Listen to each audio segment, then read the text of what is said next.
So, hello and welcome to another video and live stream of Goodbye Matrix. Today we have a very interesting topic. I have two guests here, Mikkel and Michael, and they are both founders of the Expat International School. And we have a lot of families in our community who would love to travel around the world, who would like to live an international lifestyle, be a perpetual traveler or digital nomads or however you like to name it. And one big problem is for them that they don't know how to organize it with the school for their kids. So how can I teach my kids how it will get social contacts, how I will be able to give it good education. And yeah, especially for these problems, Michael and Michael, they created this online school that it's possible to teach your kids wherever you are in the world, right? It's like online classes. And I'm very happy to talk about that, how it works, and how is it everything organized, why you started that, what is your background in education, and so on and so on. And you as a viewer, more than welcome to always write your questions in the comment section. So if you're watching live in YouTube, for example, you have a live chat on the right side of the video. You can just place there your comment, your question, and after the presentation, they will just answer your question. So we will have a Q&A afterwards. And yeah, that's it. I think that's a good introduction. Maybe you guys can introduce yourself quickly so the people will know who's here stream. Sure. Well, straight off the bat, thank you very much, Sergio, for having us here today. I'm really excited about this, and hopefully we can inspire and educate some of your listeners. A little bit of background about myself, in case you guys don't know who I am. I host a podcast called The Expat Money Show. I wrote a book called Expat Secrets, How to Pay Zero Taxes, Live Overseas, and Make Giant Piles of Money. I work and write about the expat space around the clock, 24 hours a day. And I've actually been an expat myself for over 20 years straight now.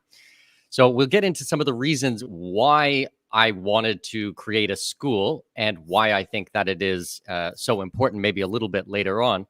But do understand that I am a parent myself, that I have children, that I've had to look at these types of things, and I just did not like a lot of the solutions that are out there. Michael, I will let you introduce yourself. Certainly your education background is extremely relevant in today's conversation. Terrific. Thank you. No, great to be here. Thanks, Sergio, for having us. I've been in education for over 30 years. I've started many schools. Until COVID, they were all brick and mortar schools. And then, of course, with COVID, virtual became much greater demand. And we realized the technology had gotten to the point where it made a lot more sense than perhaps it might have earlier. And so I created a virtual school, starting in summer of 2020. Now, last year was just middle school. This year we have elementary through high school. And I met Mikkel when I was doing a podcast on kind of different approaches, different ways of thinking about school. And he's, of course, an entrepreneur. I've spent much of my life not only as an entrepreneur creating schools, but I've also created a nonprofit that promotes entrepreneurial solutions to world problems. So I've got an extraordinary network of purpose-driven entrepreneurs. And our program, which we'll get into more in a minute, combines, I would say, high-level intellectual skills with real-world entrepreneurial, let's get stuff done, let's make stuff happen sorts of skills. And so the idea is to integrate, I would say, the best of both thinking and doing in a way that allows parents to travel around the world and give their kids a rich experience virtually as a learning community, while also physically in whatever part of the world they're in.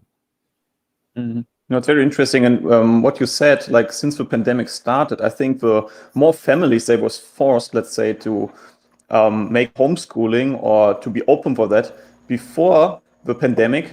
Usually I had always, it was very hard for me as a consultant to explain to people that it's possible to teach your kids also at home, or there's different ways, right? How to teach it, especially from Germany. We have a lot of people from Germany, and in Germany it's like that, that it's not allowed to make homeschooling or unschooling. So that means your child has to go to the school. It has to be really physical present inside the school building. This is a big thing in Germany, and they don't know it. Like, for example, in the outback in Australia, where the people are so remote from each other, the kids, they cannot go to school, for example. So there's already for years the solution with online schools. Or in New Zealand, it's also very modern, this system there. In Russia, they have it. My wife is from Russia, and I mean, just imagine if somebody is there somewhere in Siberia or whatever, right? I mean, they cannot really go to school every day. It's not possible for them. So they have the solutions already of online schools a long time. But in Germany, it's not like that. And but since COVID started, I think a lot of families, they had to stay at home. They had to understand how they can now teach educate their children. And was it also for you a big shift that there's a higher demand now since the pandemic started in this field? Oh, for sure, for sure. There's certainly, I'm based in the United States, and even in summer of 2020, well, first of all, most schools did a terrible job going virtually. So in the United States, most public schools, when they went virtual, were just not prepared. They did not have a program that fit in that context. The program I had, the brick and mortar program I had, is based heavily on Socratic dialogue. So it's highly interactive, and it's also based on training students to do projects that are off screen, so to speak, but there's something substantial they're doing. And so we had a program that was easily ported to the virtual world. And when parents started seeing really how horrible, the content, the lack of engagement, those sorts of issues that other virtual programs had, as well as just uncertainty. Schools would open, they'd close, different rules. There was a lot of interest from parents in a virtual program. And now we have parents from, I think, 7 countries, and we call them guides rather than teachers, from 3 countries, and certainly all across the US. So there's an international community eager for alternatives. Very good. Yeah, we have here already the first comment of Stefan and Svenja from Germany. They say they are looking already to how to lose the ties to the German school system for our kids in the future. They are now 2 and 4 weeks old. So they have still time to go. And it's good that you as a parent already searching now for solutions for the future. And I think you have enough time to prepare yourself in this field. I think this video will help you also to see alternatives. And let's maybe dive in the conversation of you, Mikkel, to Michael, that you can explain more the mechanisms behind the school, why you started it, where come the idea from, and so on and so on. Sure, I'll start. So I think it's very relevant, my educational background, because I want people to understand this, and I want to be right up front about this. I had a terrible time in school. It was the worst experience of my life. I was born and raised in Southwestern Ontario. I'm Canadian, and I had a absolutely horrendous experience going through school. So much so that I actually stopped going to school when I was 12 years old and officially dropped out when I was 15. So you might wonder why someone who dropped out at 15 years old decides that they want to build a school. Well, I guess one of the main drivers is that because my experience was so bad, I don't want any other children to go through the same type of thing. I really am very passionate about education. It's not something that I trained formally in as Michael did. And I think that's one of the reasons that we are really good partners together. My background is entrepreneurship. I built a business. I'm very successful. I've actually built multiple businesses. And the school is a way to combine a lot of my passion with my background as an entrepreneur and put these types of things together. So I think that that's really important people understand. I don't pretend to be a university professor or something like this. And actually, if you look at a lot of our guides that work at the school, they actually have an entrepreneurial background opposed to going to teacher college for 4 years or 5 years or 6 years or whatever it may be. So the differences are very, very apparent at the very beginning. Now, Michael, you have a lot of educational background and you went to Harvard and you went to a lot of these things. Maybe you can speak about what are some of the challenges or some of the problems with traditional education and why someone might want to think about an alternative education. Sure. But before I do, maybe I want to start with the end in mind. I always believe in starting with the end in mind. And so because many parents think alternative, and so forth, oh no, what can my child do? I want to make it very clear that certainly college admissions, including elite college admissions, is on a roadmap for parents and for students for whom that's an appropriate path. Right now, I'm mostly U.S. university centric with respect to college admissions, though I have worked with A-levels in the British system and so forth. I'm least familiar with the German system. So, if your children are young, we've got a few years to figure that out, if the German university is the pathway. But the reason I mention that is that, and this goes back to Mikkel's point, if a child has high-level academic skills, very high-level reading, writing, and mathematics skills. And if they are entrepreneurial, they can take initiative, they do impressive projects, and they can pass a few college-level classes in high school, which is really not that hard. Then they can prove to universities that they are worthy of admissions. And it turns out you don't have to do kind of the regular thing for 12 years in order to get to that point. So let me just talk about reading. First, I'm very big on reading. You can never read too much. You know, in this day of digital addictions, I'm very much in favor of limiting your child's access to digital addictions for as long as possible. I work with a lot of teenage boys who are addicted to video games. And the reason is, if you can get them kind of in an old-fashioned way engaged in reading, that's a huge part of it. And when I say high-level reading, one of the things we do, I'll give you a very concrete example.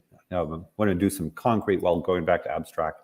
So yesterday, I teach a course on philosophy, politics, and economics in our high school, and we were reading a selection from Adam Smith on the division of labor.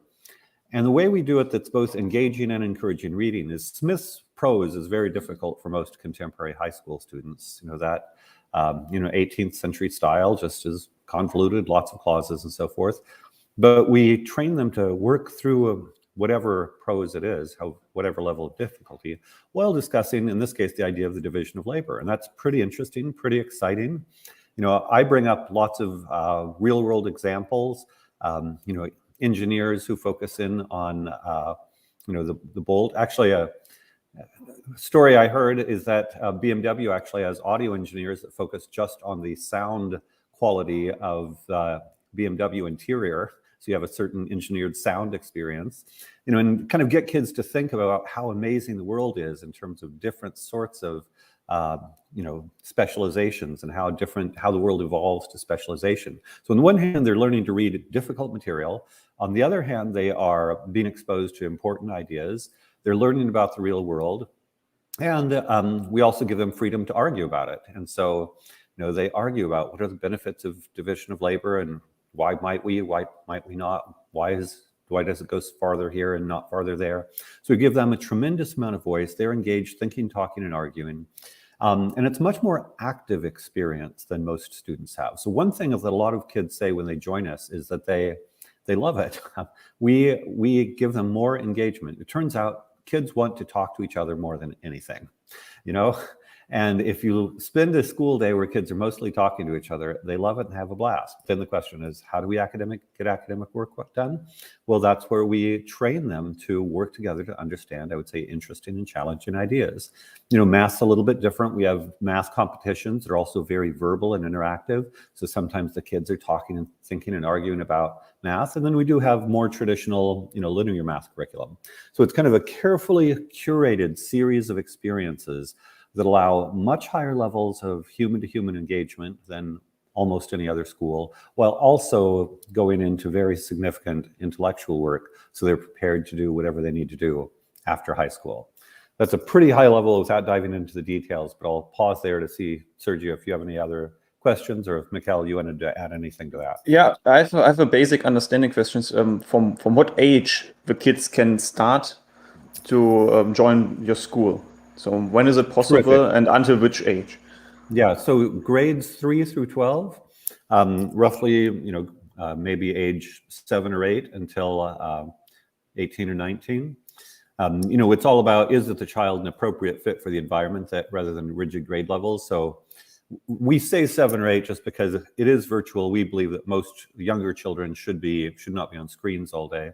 And this is typically only 4 or 5 hours a day on screen with some off-screen activity, but still 4 or 5 hours. Not all 7-year-olds are ready for that kind of focus, but by 8, a significant percentage of 8-year-olds are ready. So it really is: are they ready to kind of focus and get a lot out of our program? It's very much in our interest to only admit students who are aligned and will be productive in the program. So there's an evaluation process. Our guides would interview the student and get a sense for their level of focus and maturity. And then if they're ready, then we invite them in. It's a rolling admission, so students can join us any time of year. We're extremely flexible. This kind of goes to the expat lifestyle. While we follow a standard calendar, Northern Hemisphere calendar of roughly September through May, parents can take a week off here, 2 weeks off there, and as long as the student gets their work done by the end of the year, they can get credit. So we've had families who maybe take a month off in March and the child keeps working until July to get their work done, and we're fine with that. And we're highly personalized. Many schools, one way to think about it is many schools have a program and they force your kid through the program. And the program is rigid and the kid has to change to fit into the program. One of our taglines is to discover and develop your child's genius. And so we look at your child. When I interview kids, my first question is, what do you love? And we want to figure out how to help your child have the most amazing experience with individualized goals aligned with the parents' goals. So everything is just much more personalized, allowing children who enter our program to have a lot of flexibility as they ultimately achieve goals that we, the child and the parents, all set together. Mm. I have the same experience what you said, like because we was thinking of our little boy, but Daniel, if it's good for him to join now. I mean, he's 6 years old at the moment, an online school. But what we realized is that he's still so young. He cannot really focus. He has a lot of energy. He loves to really explode sometimes. You see, Right. he's jumping around. So I was thinking now it's not the time to send him to an online school because he anyway cannot sit still and he don't understand it most probably. So he needs interaction with other kids at the moment. And I think this is like the work of the parents to find out what is really, what are the needs of your child. And right now he's going here to a local rainforest school, very nice Montessori school, a very beautiful. He has kids, he can play around, he can really lose his energy. But maybe in 2 years when he's maybe more settled or I don't know, more how to deal with the energy with his body, then maybe it's time to send him to an online school.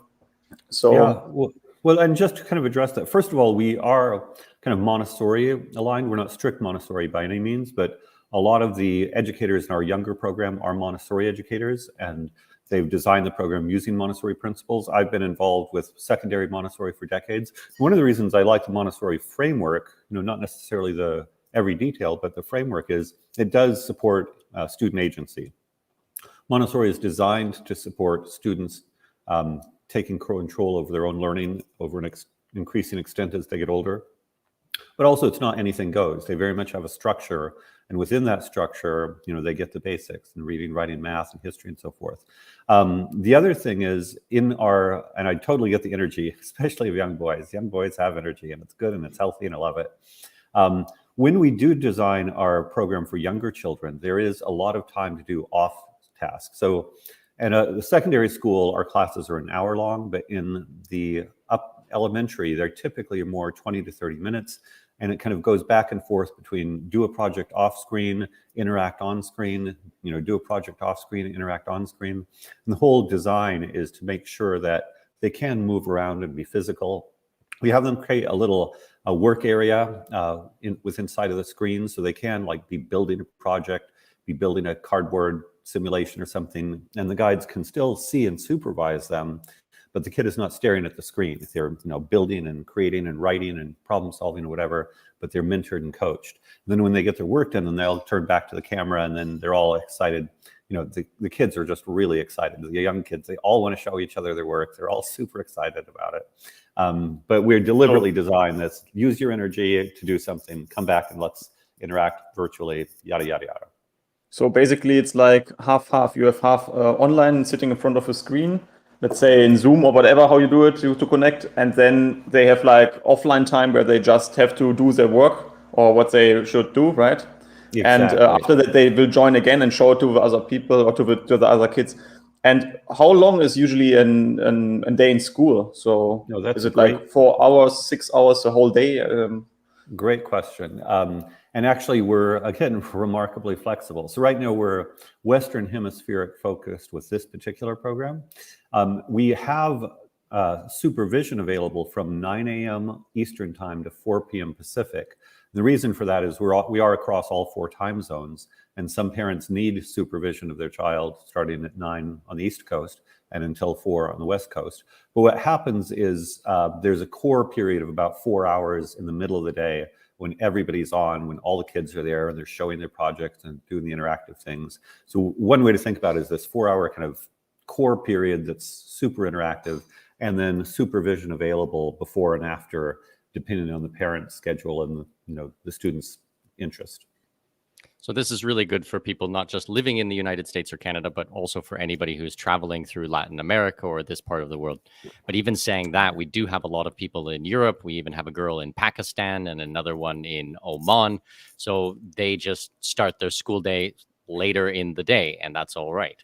As the schools are growing, we will be adding additional time zones. So we'll have a European time and hopefully an Asia time down the line a little bit. But this time frame has worked quite well for us so far, and I think it works quite well for the expat families. Yeah, this is what is a question for me, like with different time zones. When you look, for example, now to Southeast Asia, right? And we are now in the Americas. So how does it work out when people want to join from Southeast Asia? Is it possible or not? You create extra classes for that? Well, yeah. What we'll do is everything is organized in pods of 15 to 1 or fewer. And so when we get to a critical mass of, it doesn't have to be a full 15, but, if we have 6 or 8 and it looks like we're growing in a particular region, then we can have pods in that region. And again, realistically, I think Europe and the Middle East, we're already probably by next fall ready to add a Europe Middle East pod, and it would be across several time zones there. Asia is probably not till the following fall. Okay. Yeah, I have here an interesting question. What fits in? Maybe it's asking: is it possible for non-native English-speaking kids to join? Absolutely. I'll chime in on this one. Okay. So from my side, there are so many people who who listen to my program, and the child does not, one of the parents might be a native English speaker, but the other parent is not a native English speaker. So I can think of at least 3 or 4 families where the child's English level was not at a great level. Maybe they had very basic English. And it's amazing after 2, 3, 4 months, the advancements in the language. We have one family where she is from Thailand and she has a son, and they joined our program, and they happened to be here in Panama. So I've gone out for dinner with them and sat down with them and things. And the child was very shy, could barely speak English. And within a couple of months, his English was very, very fluent. And I think we've seen this with a lot of the kids. Their advancement in the language is very quick, not just because of the time that they're spending, but because it is very interactive. So they're really motivated to be able to want to speak because they want to comprehend everything. They want to make friends. They want to talk to one another. They want to understand what's going on. It's not a program where they just have to memorize. We don't do anything that is based on rote learning or traditional type of language learning or anything like that. We use more cutting edge methods for all of our learning. And we found that even kids who don't speak a high level of English, within a very short period of time, they are there. No, I would emphatically agree and peers, kids want to learn from their peers. I always think they're kind of programmed to learn from their peers. So anytime we can get them learning from their peers, they'll learn much more quickly. And language acquisition. We have a family from Mexico where the kid had been studying English in his school, but had never really spoken it. And he is basically fluent, after 3 months, because, it sort of activated the underlying English knowledge he had and gave him a ton of practice. Amazing. That sounds good. I have here another question what fits relatively good in. So I take it in front before the Q&A section, but ask how are classes structured? Are these video calls with the entire class where the curriculum is tough? How are classes such as sports and other social skills covered? It's a great question. So I'll do the basic format, and then things like sports are more challenging. So the basics format is 15 to 1 on a Zoom class, and I'll kind of walk you through a day and be concrete. So it's middle school day. At 10 o'clock, we start with community, and we call it community because there's no academic agenda. We believe that especially in a virtual environment, it's important to give the kids time to connect as kids. They talk about books, movies, games, current events, they laugh, they joke around. We give them 15, 20 minutes just to be kids together. And that helps start the day. It improves our focus later on because you just get that out of the way. In a regular school, they'd see their friends when they got to school and talk, and that time's important. The next piece is personal growth, and there it's still conversational, but it's focused on how to become your best self. So the guide will ask a question such as, how do you set goals, or how do you deal with anger? How do you learn from your mistakes? All of these things, sometimes having to do with kind of external, more future-oriented, sometimes more internal, social, emotional. But the kids quickly become very open about these things and talk a lot about how to become a better person. And because we're not telling them what they should do, sometimes they'll ask, are we playing too many video games? They yes and no, and because this and because that, and I do this and I do that. They really become thoughtful about their interactions. Then we take a break, and then Socratic, it's my specialty. I literally wrote the book on it. That's where we read complex texts, philosophy, literature, poetry, anthropology, history, economics, all sorts of humanities disciplines and social sciences. And the kids read, think, talk, and argue about those texts. Again, they love to argue, and it trains them to read difficult material, exposes them to a broad range of intellectual content. Then we have writing, and writing, sometimes we do explicit writing instruction. We also have one-on-one writing coaching. We also have peer coaching.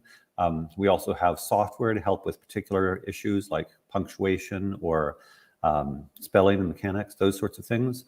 So training them to write essays well is a primary goal of that program.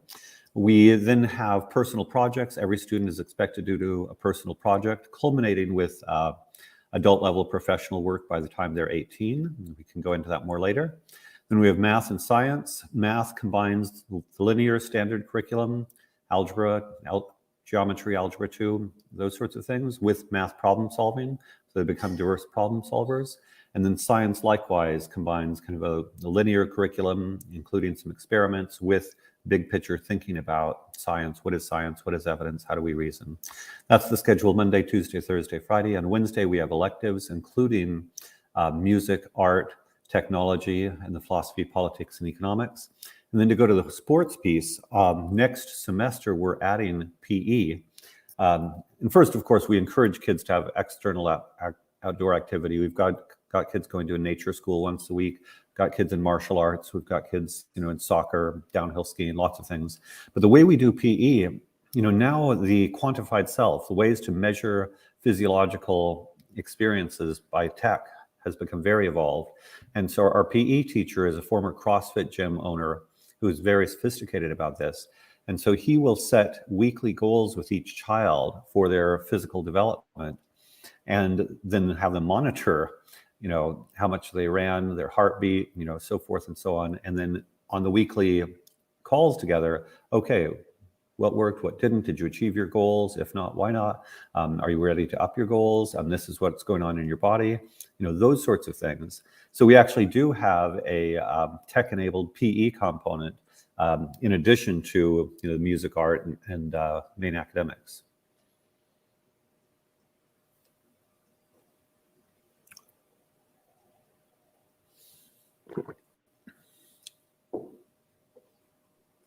Okay. So basically, the kids, they should also work themselves at home and without the other kids. Yeah. Sure, for sure. And actually, just to riff on that a little bit, the other thing is, while we do provide super rich social engagement online, and by the way, we, in addition to the Zoom experiences, we have online Slack where the kids can engage in Slack.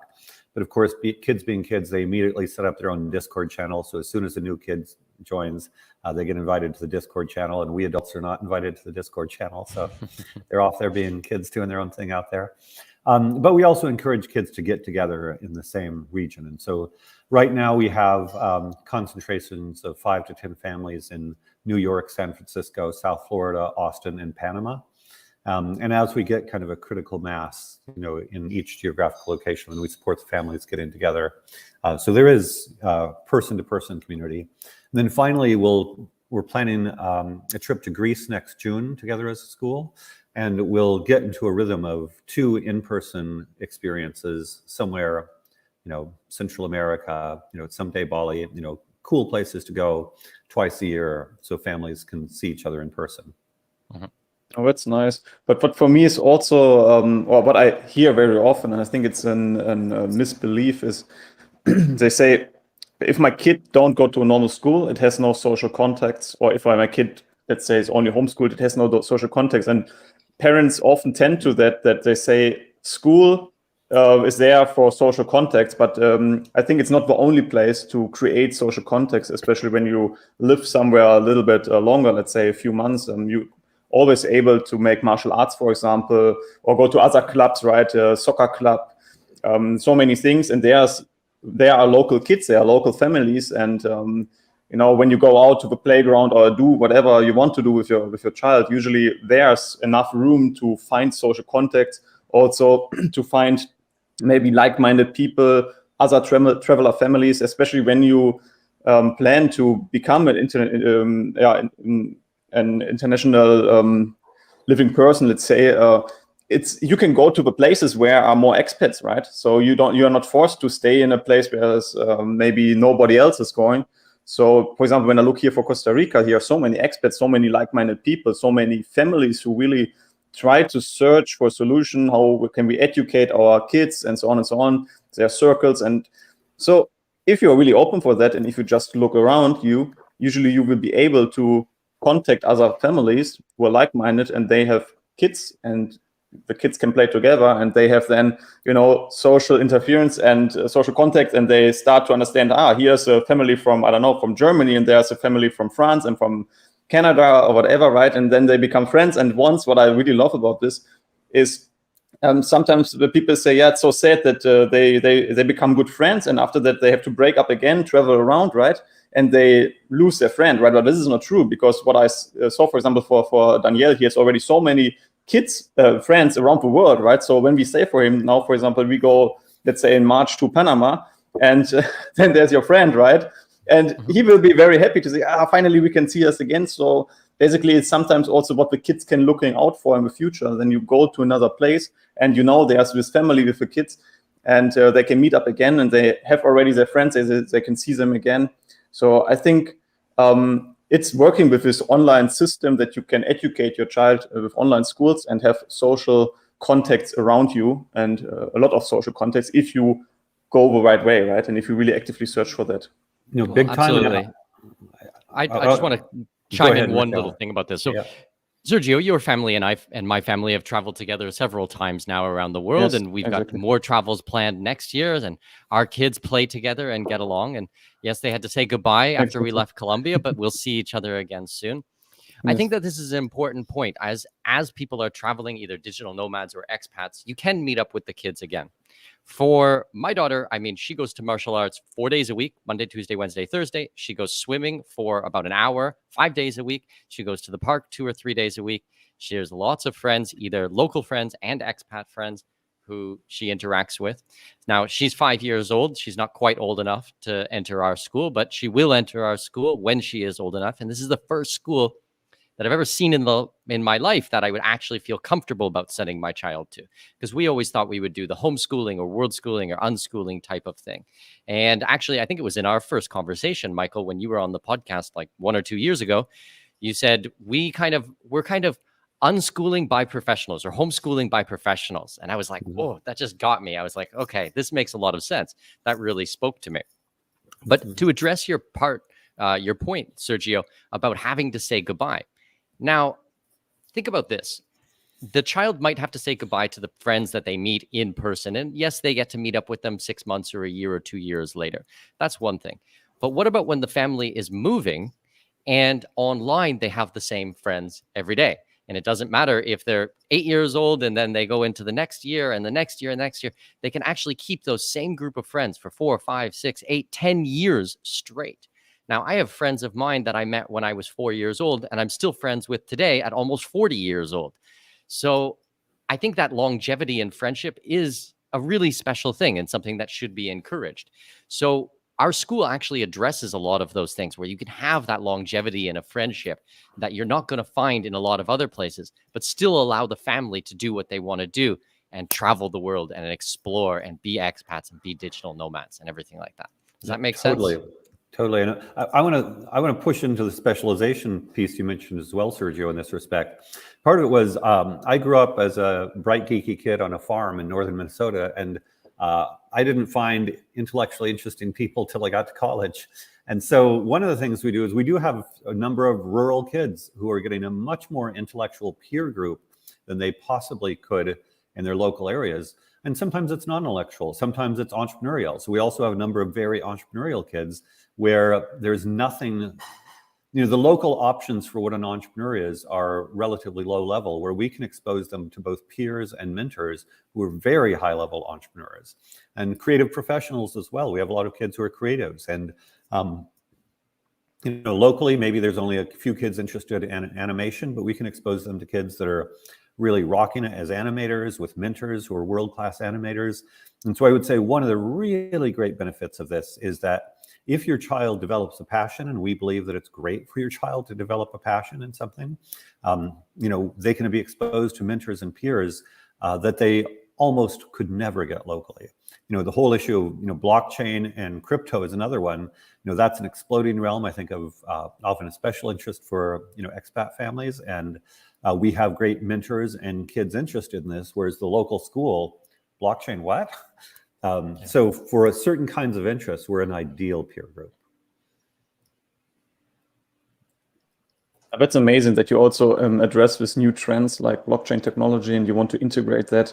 I think in traditional school, you will, it's very hard to find. Maybe you have in Singapore or something like that, there's maybe programming skills, maybe also is included in school. I think in some countries it's possible to get this, but this is what I love about the online schools, or about your online school, that you don't really have like a real, let's say, a plan, right? What you have to fit in, right? If parents say, okay, we don't want to have in the end an grade from something, an official paper of the government, then you can just be educate the kids like you want, right? Or is there any? Yeah, no, absolutely. So in the high school, we often both an accredited high school model and an unaccredited. The accredited high school model requires traditional grades and credits and everything. And probably 80 to 90% of our parents choose that. That's fine. And we do have 10 to 20% of parents or students who, they want to focus on entrepreneurship or maybe art school or something completely different. And we support, again, flexibility. We're so much more flexible than most schools. Our job is the happiness and well-being of your child, is to support you in discovering and developing your child's genius so that they will have lifelong happiness and well-being. And it sounds kind of abstract, but very concretely, I'll give you a couple of examples. I had a student who was a brilliant creative. He had art gallery opening as a photographer here in Austin as a teenager. And he was doing Wired magazine photo shoots as a teenager. And he was planning on going to Parsons School of Design, one of the world's best design schools. And he didn't want to take his third year of math. And his mom was okay with that. We said, yeah, you're rocking it as a creative. Let's not force you to do that third year of math. And, fine. And it's, in a way, it's simple. And yet most schools, oh, no, these are the requirements. You have to do the requirements. But there are some students for whom the requirements just don't make sense for whatever reason. When to riff just on the entrepreneurship piece, I am friends with the founders of the Teal Fellowship that gives 20 students under the age of 20 $100,000 to drop out of school and start a company. And Vitalik Buterin, who founded Ethereum, was a Teal Fellow. So he's one of the rock star. I don't know what the market cap of Ethereum is these days, but clearly Vitalik was extraordinarily successful. There's also a young man who at the age of 17 created a LiDAR company. Austin Russell, I believe is his name. At 26, he's the world's youngest self-made billionaire. His LiDAR technology is used by Volkswagen and Volvo and all these companies. And so when we talk entrepreneurship, that includes access to the highest level teen entrepreneurs and entrepreneurial mentors there are. So again, I think many people are within the school box, and we are, I would say, a world-class community outside the school box. But we can support your child in playing the school game if that's the right game for your child. Oh, that's amazing. What I don't like about the traditional school system, maybe you can talk about also about that, how is the differences between the traditional school system and your online school. But what I don't like about the traditional school system, that we should learn everything, and it doesn't, we cannot look for the own needs of a child. What is what they are passionate about. And to be honest, everybody of us has in the end one profession, what he really loves to do, but there are so many classes what we had to learn in the past, so we should basically need to learn everything and need to know everything, but in the end we know nothing because most things are not interesting for us or we don't need it, right? So that's why I think it's so important that you really look for a child and see what are the needs of a child, what are their what they really want to do in future, and then you really focus on that skills and develop it instead of saying, oh, you have to learn this and this and everything, right, like in detail, like crazy, and in the end I think you destroy more than you help the child with that, right? No, that's very important. Do you mind if I go into how we do that a little bit more? Yes, exactly. So in addition to a project, so every student, even they have projects, and when they're young, they're just, oh, I'm interested, I'm curious about beetles. They'll do a paper on beetles, or a middle school kid is interested in cooking, so learn to cook fancy French meals. A lot of times when they're young, the interests are just exploration of something they care about. But another feature of our program we haven't mentioned is every student has a one-on-one meeting with a mentor once a week, 20 to 30 minutes. And that mentor's role is, on the one hand, kind of big picture, academic, social, emotional wellness, but also with respect to project and personal direction. What are you trying to achieve? What kind of life do you want to have? How does your project contribute to it? How can you develop your project to the point where maybe you can make money at it, or it can be really impressive for college admissions? And so we go from kind of, I would say, fun and games style projects to much more substantial student projects, in part because of the personal growth and in part because the mentor is there helping students build. And often students have very grandiose projects that they are completely unrealistic about. And so sometimes the mentor's role is, okay, how can we set small, reasonable, realistic goals? How can we set you up for success to achieve those goals? It actually, in the adult world, all of us live by means of getting stuff done. At the end of the day, we get paid because we get stuff done. We add value for other people. And so a lot of what we're doing in these projects is training students to go from an idea, an interest, a passion, to how do you actually deliver on something? And they fail a lot, but I would say that failure is absolutely essential. I'll give you a couple of examples. We had students who actually created the official website for an American Idol finalist, and it was his celebrity website for a year. And then he fired our students, and that was very painful in one sense, but it was also great to actually be fired, to have a celebrity client and be fired by the celebrity client. What do we need to do to up our game? That kind of thing. And so we want students to try things, to become ever more ambitious in what they're attempting, and then sometimes to fail, and as I say in Silicon Valley, fail faster and learn more. And by the time they're 18, if they've done this several times, they actually know how to get stuff done, which in many cases you can graduate from college. There are Harvard graduates who spend 2 years at Starbucks, before they figure out what to do. And we're like, no, let's learn how to get stuff done now. And whether you go to college or not, you can keep getting stuff done, and you'll be in a much better position for the real world by the time, you're done with your education, with or without college, graduate school, etc. Oh, it's good. I mean, I don't see if you fail in something, it's not negative. Even most people, they don't like to see that you failing with something, but it's teaching you something. You get new experience out of that, and if you really look for it and you analyze it, you will maybe understand what did I make wrong that I was not able to accomplish my goal, right?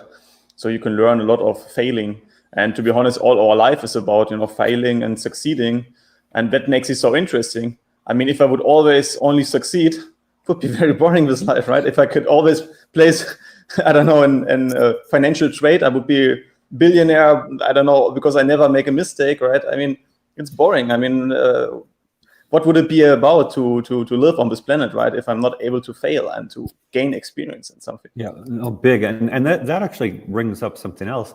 Maria Montessori talked about valorization, which is a fancy word, but it means the student needs to feel valued in their community. And nice talk will not give you value in the community, but if they're actually contributing, if they're actually making something, And it's not all about getting paid, but getting paid is a pretty good signal that you're valuable in your community. And so I believe that having kids do real world projects where they can fail, that's the other thing. Every kid, no matter what you say, everybody knows that nice talk from a teacher is meaningless. But if people really value them, they'll come back and ask for their services again. They'll be interested in working with them longer term. There's a sort of reality. And I believe that kind of being in touch with reality, contributing real value, ideally through some kind of work, is absolutely essential to adolescent well-being. And certainly I see an epidemic of anxiety, depression, sadly suicide, all these sorts of issues. And I think it's because we take these energetic human beings and we force them to do as they're told all day, every day for 13 years of schooling, instead of taking these extraordinary young human beings and putting them out there to take initiative, take responsibility, and fail and get back up and do it again and prove that they can add value. So there's a whole strand of this that I'm very passionate about, that when I see adolescent dysfunction, and it's, again, epidemic levels in the United States at least, I see we need to get these kids involved in healthier, more productive activities, instead of, chained to a desk all day. No, I see it also like that. It's important because, the real world after school, it's like, you have to understand how markets works, for example, which values I can add to the society, how I can price it, how I can earn money with that. And basic or traditional school is not teaching that at all, right? I mean, I don't know when I had a good class in the past where they teach me how the markets really work and how I find out, what I can add as a value to the society, how I can price it, how I can find out about. I mean, there are schools they focus on these things, but you have to go to the specialized schools, right? So it's in traditional normal school, I think you will not learn it really. Yeah. Well, and I'll tee you up, Mikkel, to talk about your mentoring, because I think, we've got some extraordinary kids who are just, when you talk about not being exposed to these things, Sergio, I think in some cases, there's so much low-hanging fruit in terms of upside delta from exposing kids to entrepreneurship 101. So do you want to talk a little bit, Mikkel, about how much value you're adding in your mentoring relationship? Well, absolutely. So I'm working with a young man. He is 17 years old, and he's a really good kid. I've been taking calls with him, and they're short calls, 30, 40 minutes, something like that. And we're just kind of discussing what's going on in his life, what his goals are, what he wants. Right now, he works at a local pizza shop, and I was so impressed with him. So he was explaining his day to me, and he's like, I go to school for 5-6 hours, whatever. I get my homework done, and then I go to the pizza shop and I work for 6 hours or 8 hours. And he told me that he's the youngest kid to become supervisor, and they actually gave him keys. So he closes down the restaurant every single night. And I was like, but he wasn't sure, is this a good use of his time? Is this, should he be doing this? He wants to be an entrepreneur. He wants to make money. And so I tried to explain to him that actually this job, this part-time job that you're doing, is hugely valuable because it is showing you so many different skills that you're not going to find anywhere else. So for example, personal responsibility. He has to learn customer service. He has to learn pitch, tone, and cadence when he's speaking with the customers at the till. He has to do mathematics on the fly. There's so many different things that this job is valuable for him. But there's going to be a point where he's going to outgrow this job. So we start talking then about entrepreneurial values. What is he interested in? What does he want to do? What does he actually enjoy? Like if he could just spend all day long doing this, what does he read about at night? What does he watch on TV? What kind of games does he like to play? So asking a lot of questions, I think, is really valuable because we're allowing him to think and make decisions for himself. Now, I'm a successful entrepreneur. I never had anybody like this when I was 17 years old. It wasn't until my probably 30s or something like that I started to find real mentors who I could actually bounce ideas off of and try to understand things. And having the ability to learn from someone else's mistakes and get guidance who is not your parents, who is not, someone who is, 60 years old or 70 years old when you're 15 years old, I think having a bit closer in age is also really appropriate. And actually, that's a really important point, Michael, because when I sat in on some of the classes and I started working with the guides and watching what was happening, maybe you can actually talk a little bit about some of our guides. Like, for example, I'm thinking about our Wednesday classes, which we haven't even really touched on at all. Yeah, no, absolutely. First, just a continuity on the asking questions. Sometimes I describe our core program as the conscious development of personal identity, which sounds like a mouthful, but we are asking questions of students all the time. Again, in personal growth, how do you learn from your mistakes? How do you set goals? Those sorts of things. In Socratic discussion, what is justice? What is truth? What is honor? Those sorts of things. With science, what is evidence? What is an experiment? How do we attain knowledge? Those sorts of things. And, the mentoring, what do you want to do? How are you going to do it? What matters to you? And so the kids spend a lot more time thinking about themselves and how they relate with the world, who they are, what they stand for, what they're committed to, I think, than kids just about anywhere. And so they come up very kind of grounded and centered and focused and less likely to be buffeted by fads and that sort of thing. So going back to the guides, one of the things that, so we do have really interesting guides. We've got a guide in Mexico, we've got a guide in Turkey, we've got somebody else working from Honduras. But I also like to have young guides who model what these people might want to do. So for instance, we have an entrepreneur, a successful teenage entrepreneur teaching technology. And because he's actually created companies as a teenager, at 40, we're irrelevant to young people. Teenagers, if you're more than about 5 years older than a 17-year-old, you're an old person who doesn't matter anymore. But if you're in their age range, wow, I could do this. This is really interesting. We also have an art teacher who's young and actually producing his own graphic novel and is very sophisticated at being a creative professional. We have a math guide who is also young but really sharp at playing these math games and kind of playfully getting kids to have fun with math.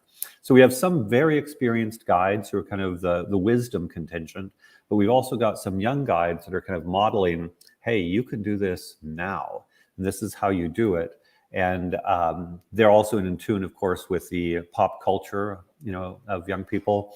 I don't keep up with, anime and so forth. I acknowledge in the games, I'm just out of my league when it comes to young kid peer culture.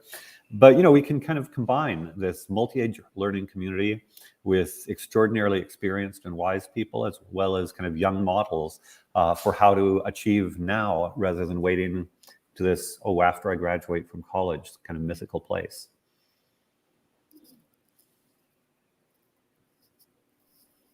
Yeah, very interesting. This whole concept, what you're talking about, and how you, how long you worked in the background, Michael or Michael? How long? In the educational background. Oh. So yeah, I'll Michael. Yeah, our backgrounds are very different in this regard. I began working in Chicago public schools in the late 1980s. So definitely more than 30 years now. And I started off working in the public schools in the United States after Chicago, Alaska. And then I realized I didn't have the autonomy to do what I wanted as an educator. So I started doing private schools. I created one charter school. And this program that we have today is the evolution of many pieces. It has the Socratic piece that I've been doing for many decades. The entrepreneurial project piece is really developed in the last 10 years. I worked at one point with John Mackey, the founder and CEO of Whole Foods Market. I created a nonprofit to promote entrepreneurial solutions to world problems. So I have one of the world's best networks of purpose-driven entrepreneurs. And so I saw all of these amazing people doing amazing work by taking initiative and getting stuff done. And it sounds so simple, but the school system is diametrically opposed. I've had very bright students who join us when they're juniors, and they sometimes have no ability to take initiative at all. They want to be told, what should I do? Tell me what to do. And I see conventional education as training students to be passive and dependent. John Taylor Gatto, a New York State Teacher of the Year, described conventional education as 13 years of training in how to be passive and how to be dependent. I think that's exactly right. Most university programs are the same. So that's why I'm so passionate about initiative. And this goes back to, I have a very non-traditional approach to credentials, because I would prefer to have entrepreneurs, at least some entrepreneurs, teaching courses to strictly teachers. And there are teachers who are entrepreneurs and so forth. But traditionally trained teachers are focused on the transmission of knowledge from the teacher on high to the student below. And there's no space in that format for thinking, asking questions, making mistakes, being an entrepreneur, failing, as it were, failing successfully, learning from your failure. In school, if you fail, you get an F. Some kids, oh, my life is over because I've got a bad grade. And real world failure, as you articulated so well, Sergio, is very different. So we quite deliberately have a culture that is distinct from mainstream academic culture.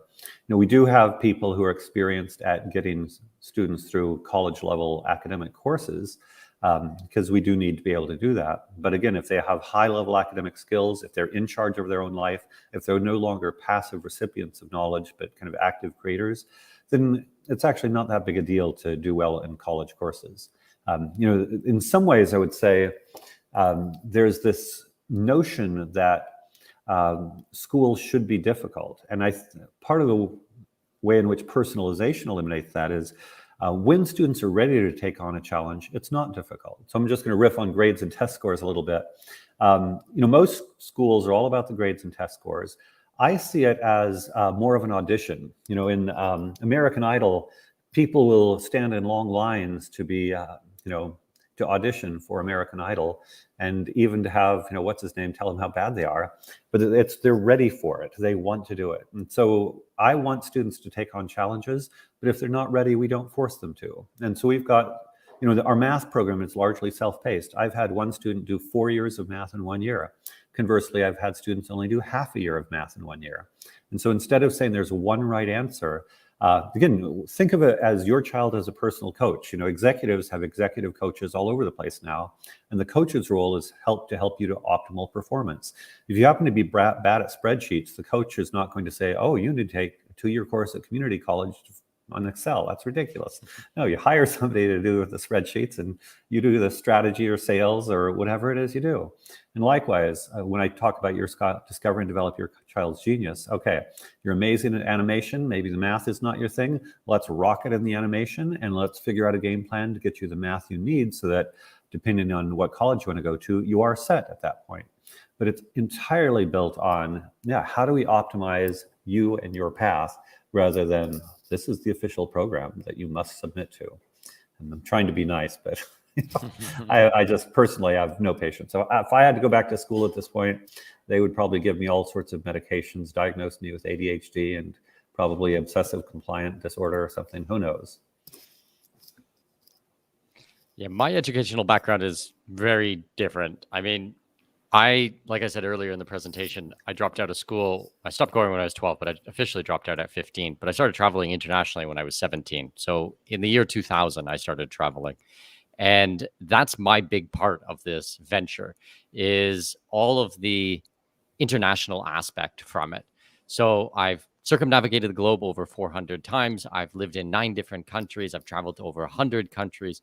I podcast about it. I write about it. I have a newsletter about it, a group about it, all of these types of things. And as I was working with my private clients as a consultant, I work mostly with Americans and Canadians trying to go offshore and dealing with their tax issues and the legal issues and everything like that. Something that kept coming up over and over again was the education for their kids.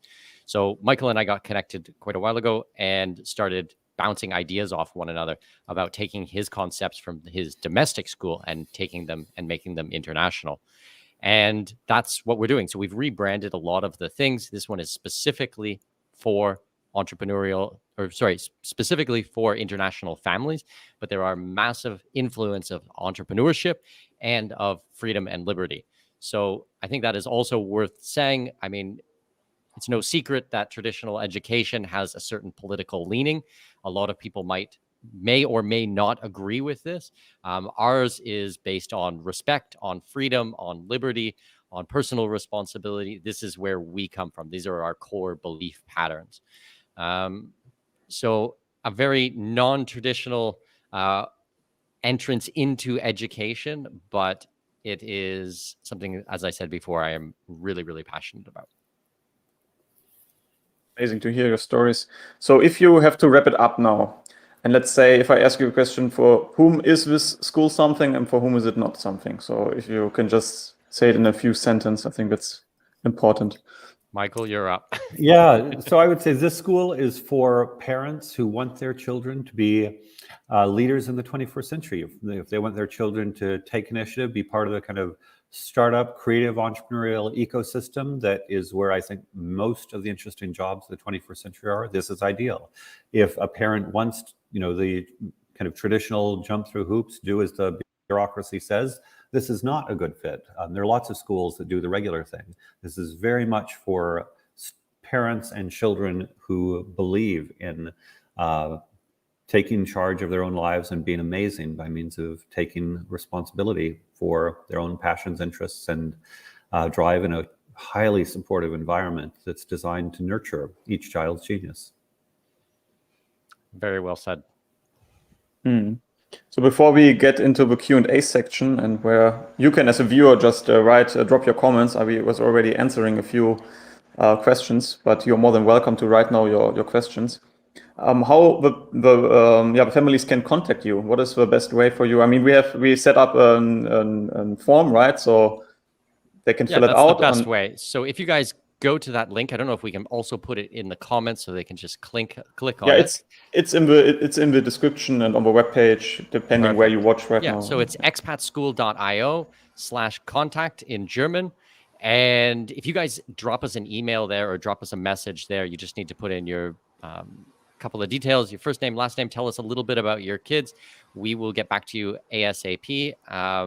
If you think that the school is right for you, we're happy to schedule a call. We can kind of break down everything. It will either be with me and Michael, or maybe just Michael or one of our other staff, but we'll do our best to answer as many questions as possible. We're happy to take questions right now and discuss things, but if you have something that you feel like maybe you don't want to discuss openly in front of everybody, then definitely shoot us a message and we can jump on a phone call and we can work through all of those things.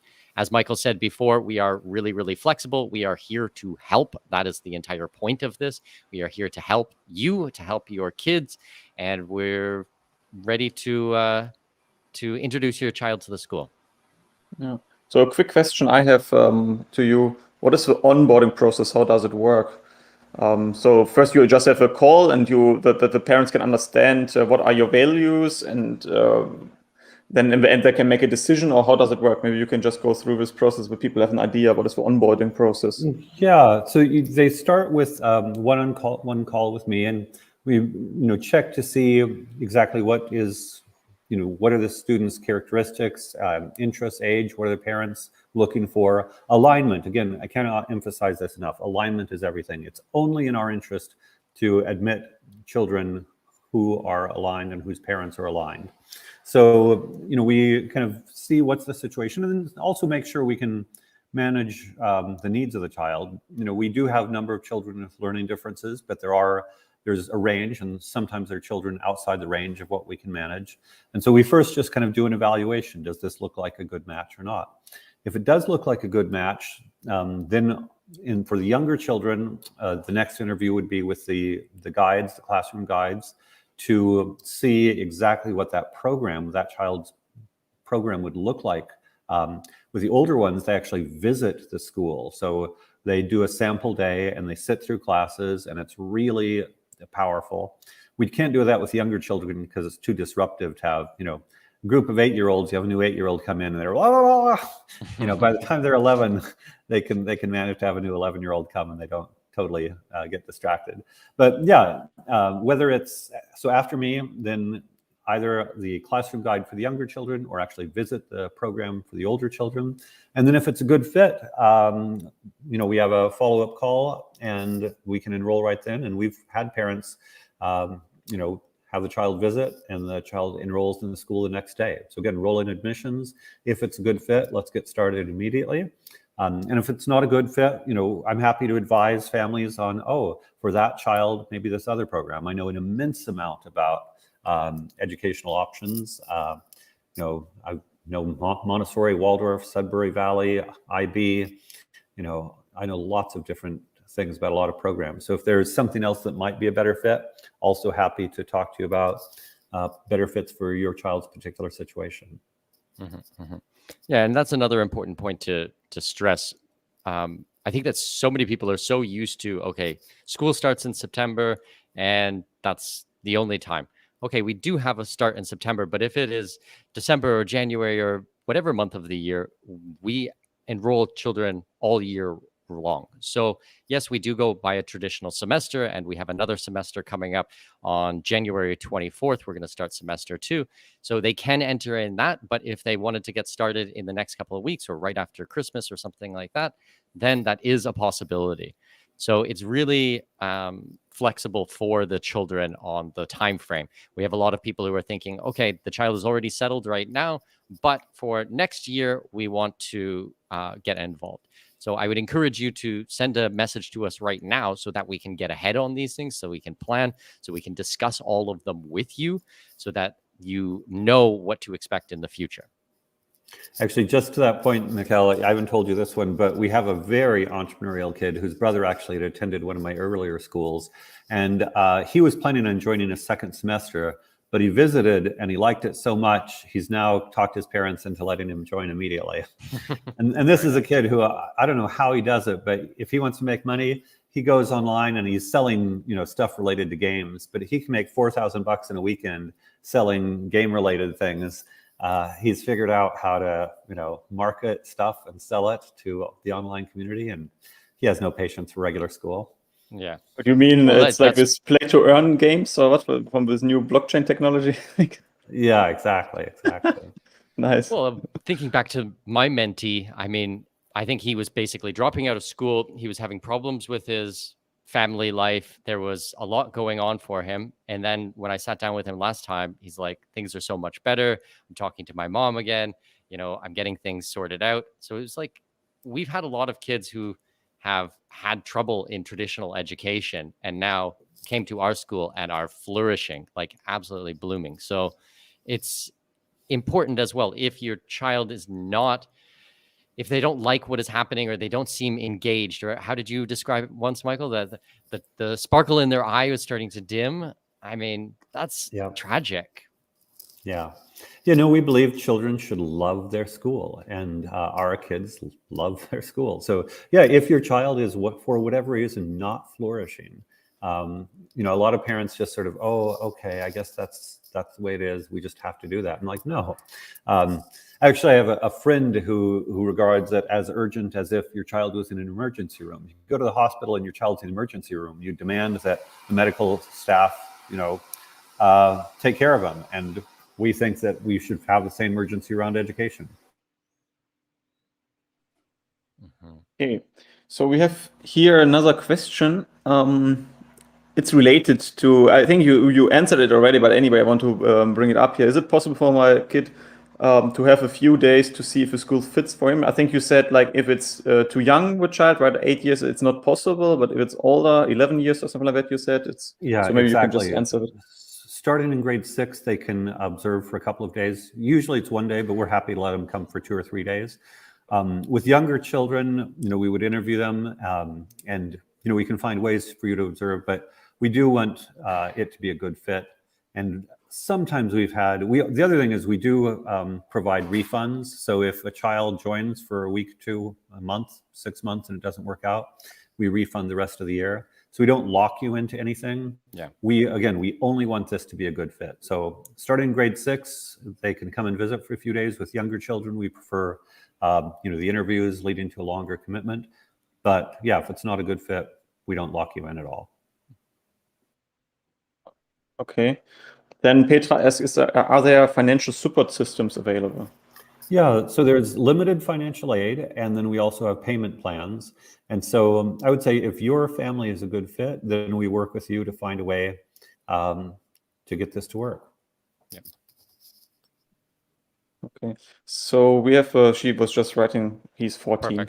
Oh, fabulous. In which case, let's sign him up, contact us, and we'll get him visiting ASAP. Yeah, exactly. Yeah, I don't know if you want to talk about that, but Ralph asked what are the monthly costs we have to expect and what is included. Maybe you can wrap it up. Or Yeah, so the annual tuition for elementary and middle school is $8,100. It's US paid up front. dollars. Yeah, US dollars paid up front. And then with payment plans, it's roughly $1,000 a month. Depends on exactly, this is all prorated. So if you join semester, these costs would all be half. Whatever day you join, we would prorate it. But one way to think about it is the annual upfront tuition for elementary and middle is $8,100 US dollars paid up front. Mm-hmm. And to put things in context, I lived in the Middle East for 8 years, and traditional international schools will range on the very, very bottom end, about $20,000 a year, but it's a lot more common to see close to $30,000 a year per student.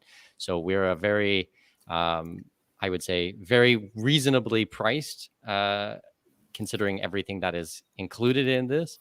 And a lot of people don't understand when you become expats, when you start traveling overseas, then you will not have access to the local school systems. And even if you do, they're probably, I can pretty much guarantee, not at the level that you're going to want for your child.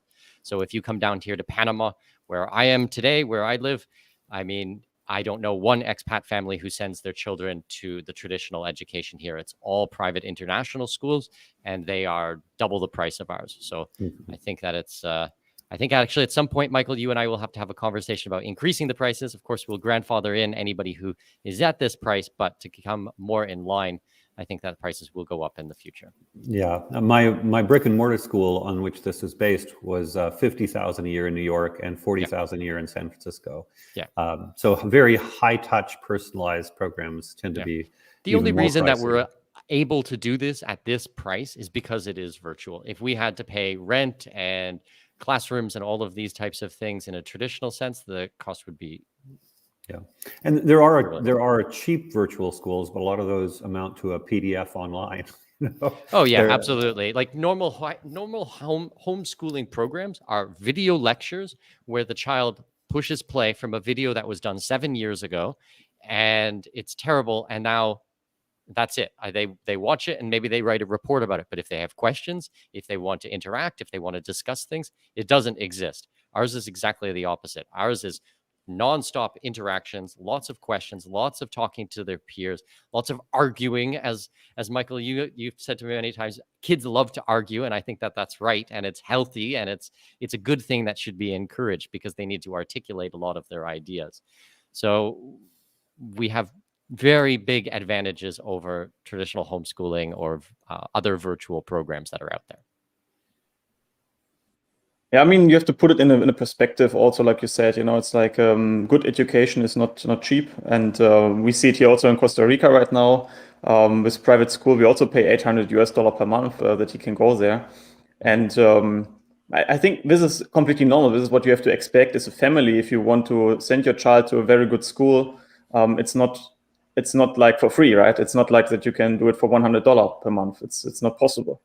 Mm-hmm. And the local things, then there's other things what you have to consider. If you really like a perpetual traveler family, or let's say, I don't know how you want to describe yourself as a world travel family, you cannot really opt into the local school system. It's not possible because maybe you're just on a tourist visa, mm-hmm. for example, and you will leave in 3 months or in 6 months again to another country. So it's not possible to do that. And also, most countries, they want that you become you are a resident, you become then also a tax resident, and so on and so on. So there's a lot of other problems also involved with that to send kids to local schools. And as you said, in most countries, the education level is not that nice, right? For the local schools, it's like basic, and I mean, you cannot compare to Germany, for example, right, or to another to New Zealand or Singapore or whatever, right? I mean, it's not when you're in Panama and Costa Rica or somewhere. I mean, they don't have bad schools, most probably, but if you want to have something really unique for your child where it can really also develop itself, then it's not really possible to send them to local schools. Well, we have one of our students, he was going to school in Thailand. He told us that his classroom size is 60 children, 60 kids, 60 for one class. How much individual attention do you think he got through his career? And now he's about 15, 16 years old, and he's joining our class, and the change is just unbelievable. I mean, watching something like that happen. So yeah. Maybe you can give an in the end just an overview how many kids in your school already enrolled and how big are the classes? Yeah, how many kids come together? We're approaching 100 students now, and everything is again in 15-to-1 cohorts of 15-to-1 or fewer. And so that allows for high touch, and then plus the one-on-one mentoring. So it's very high touch. We have somebody wrote they cannot access the web page. Error. Maybe it's because of www in front. You should not put that. Just HTTPS. And website's then up and running perfect on my side. yes. So I think we tested it before. If you place www dot before, it will be not working. I think you have to change that in the back end. It's an HTTPS. It's a Yeah, secure website. just place HTTPS and then it should be work out. Yeah. Okay, guys. So I think we answered all questions. There's no more questions. Just have a look quick. It was amazing to talk to you. Very interesting topic, especially, this topic of education is one of, as you said, Mikkel, I think you said it, that it's one of the main topics of international families who want to really live in freedom, want to have an alternative lifestyle, don't want to depend on the government, let's say, and travel around the world, be free. It's one of the main questions of them. In Germany, we have also a lot of people asking about health insurance because people in Germany love insurance. I mean, that's the second biggest thing, right? But on that, we have also solutions, international health insurance and these things. But the second biggest part of families is always education. How is it possible for me as a family to educate my child? How I give them good education, how they can have social contacts, how I can organize everything. And yes, it's not easy, to be honest, because you have to think around right the corner. It's not traditionally you don't have this lifestyle, or I don't know, 20 years ago, but it was not really existent, this lifestyle to travel around the world and to live everywhere, let's say, and nowhere. So that means we have to rethink everything. But I mean, our community is growing every year, right? More and more people will join, and so you see these solutions are there, and you can use them for you or not. I mean, there's several other solutions also. But I think what you created now, it's amazing, and it sounds very nice, and I'm happy to when Danny is old enough and he lost a little bit of his energy. Yeah. Then most probably will also join. Yeah. We look forward to having him, Sergio, and thanks so much for having us. And look forward to talking more about how to create great experiences for young people. Yeah. And if you as a viewer want to have contact with the school, you see the link below here in the banner, and also in the description, and then you can just fill out the form, contact them. Mikkel, do you want to say something? I'm sorry, I interrupted Just thank you so much for the opportunity. I'm super happy to connect with your audience again, and we're here to answer any questions, here to help. Okay. Ciao. All right. Thanks, everyone. Bye-bye. Bye.